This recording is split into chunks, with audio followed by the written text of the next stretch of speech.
and also scales that seem to kind of disappear into one another. But it's more pronounced on the back. There seem to be lumps or protrusions coming from the head. There seem to be some kind of growth appendages at where, on the back, and they seem folded, and not all of them have that. And there is a tail, and they a lot of times will keep the tail curled, and and I've seen her when she's very displeased with something, as I've seen other members like this. This tail is whipped around, very agitated, and they do, and she hisses. What color are they? Which one in particular? Take the Queen Mother as an example. She's kind of a beige color on the underside, and by the time you're going up around to the back and the tail and the top of the head and on top of the nose, snout, whatever, it's coming to a very they're dark speckles or large speckles of dark browns, and the eyes usually they're large. They look like they're very round, and they look like they're coming out of their sockets, and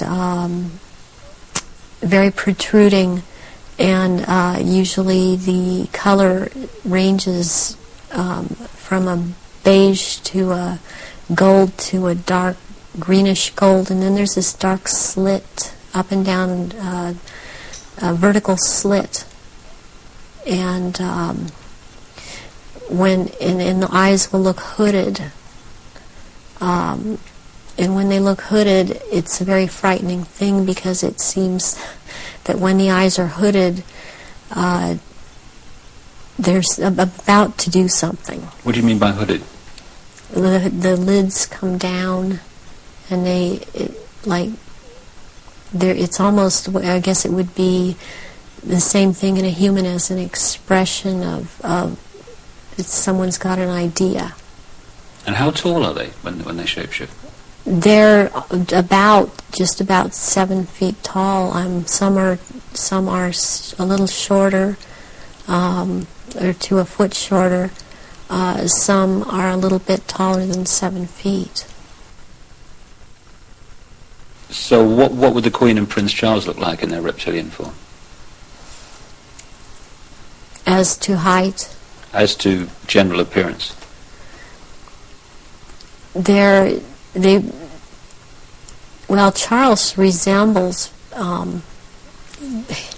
Charles resembles in both ways, in human form and in reptilian. He resembles Pindar.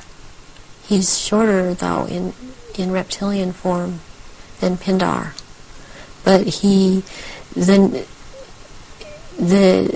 the way that the reptilian, the nose shapes into the snout at that point, and the jaw becomes the underpart.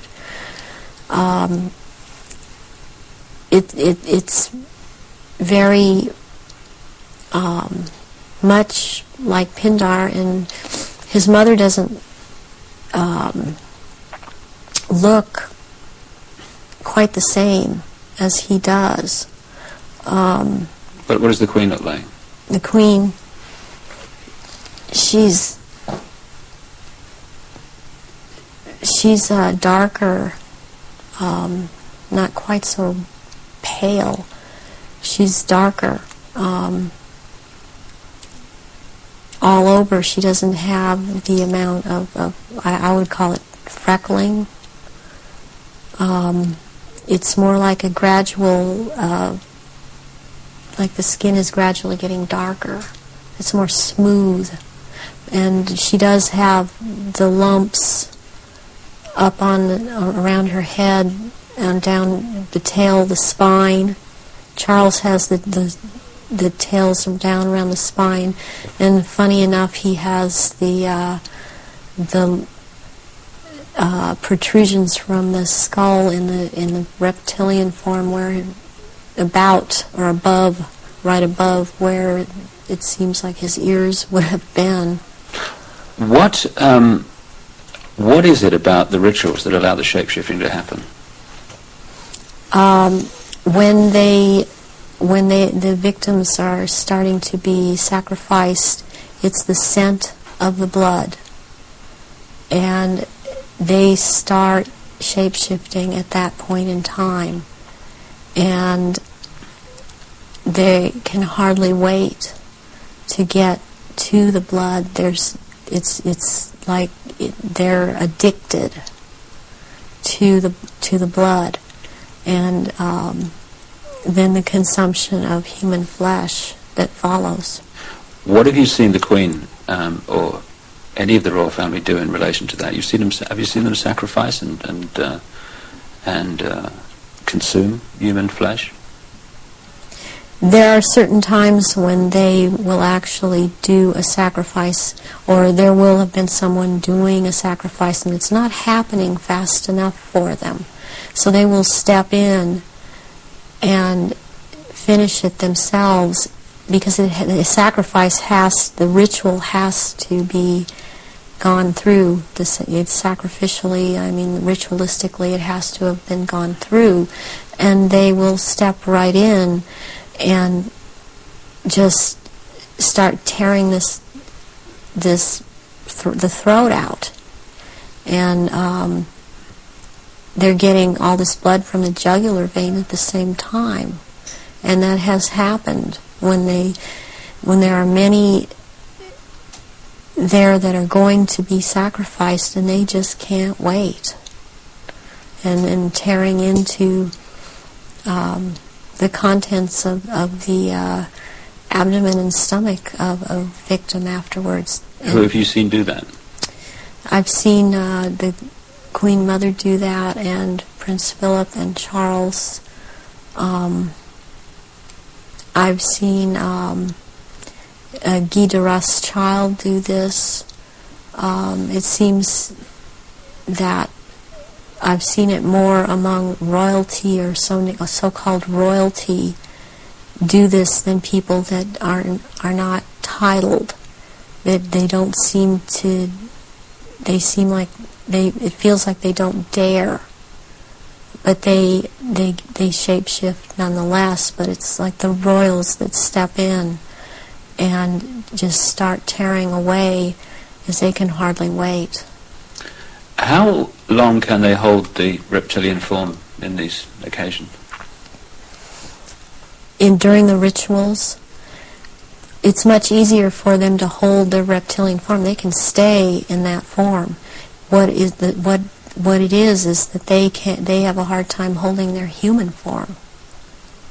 And as long as they're around blood and the scent of blood, they can't hold human form.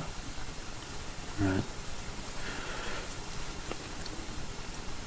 Where do you think the story of Diana fits into all this, in terms of the ritual that you know about and the royal family background that you know about? What was all that about? What happened in Paris? Diana was a ritual sacrifice because she's named after a goddess, Diana. She was chosen from before birth for the purpose of which she served. I understand and very well, and am very empathetic towards Diana, because in a way it parallels what happened to me, to have served your purpose, had 2 children, and then be tossed aside. And to her horror, though, she obviously never attending a ritual, she knew something was happening, and she knew what was going on, and could not be trusted to be at a ritual anyways. I don't think that Diana would have attended a ritual. I don't think that they could get her to cooperate.